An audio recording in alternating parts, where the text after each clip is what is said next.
Hello everyone. Welcome to this educational video on occupational health and safety in the workplace, often abbreviated as OHS. Let me introduce myself. My name is Rani Novita Febrianti, from the Management Study Program at Technocrat Indonesia University. This topic is very important, especially for those of us who are about to enter the workforce. OHS is not just about protection, but also about building a culture of healthy, safe, and productive work. 1. Definition of occupational health and safety. Occupational health and safety, OHS, is an effort to protect workers from risks that may endanger their health and safety in the workplace. The goal of OHS is to create a safe, healthy work environment that is free from accidents and work-related illnesses. 2. The importance of OHS in the workplace. Why is OHS important? 1. To prevent workplace accidents such as falls, being struck by heavy objects, or electric shocks. 2. To protect workers' health from exposure to hazardous chemicals, dust, or work-related stress. 3. To increase productivity because workers feel safe and comfortable. 4. To avoid losses for the company, both financially and reputationally. 5. To comply with regulations, as OHS is governed by law. 3. Legal basis for OHS in Indonesia. OHS in Indonesia is regulated by various laws, including Law No. 1 of 1970 on occupational safety, Law No. 13 of 2003 on manpower, Ministerial regulations from the Ministry of Manpower and Transmigration, which provide technical guidelines for OHS in various industries. 4. Types of hazards in the workplace.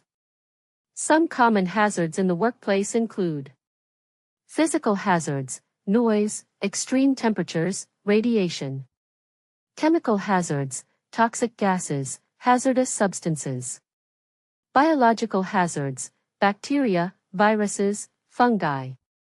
Ergonomic hazards, poor working positions, heavy lifting.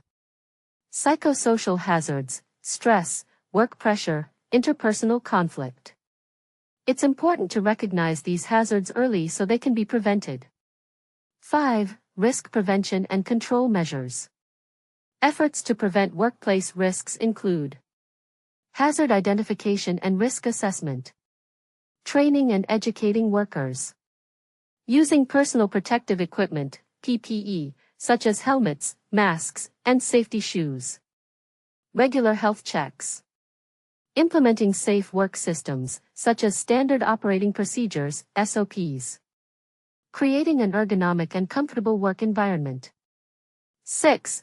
Personal protective equipment, PPE.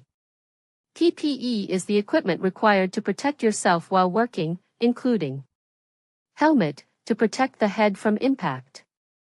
Gloves, to protect hands from chemicals or injuries. Mask, to protect the respiratory system. Safety goggles, to protect eyes from splashes or harmful substances. Safety shoes, to protect feet from sharp or heavy objects. PPE must be worn according to standards and job requirements.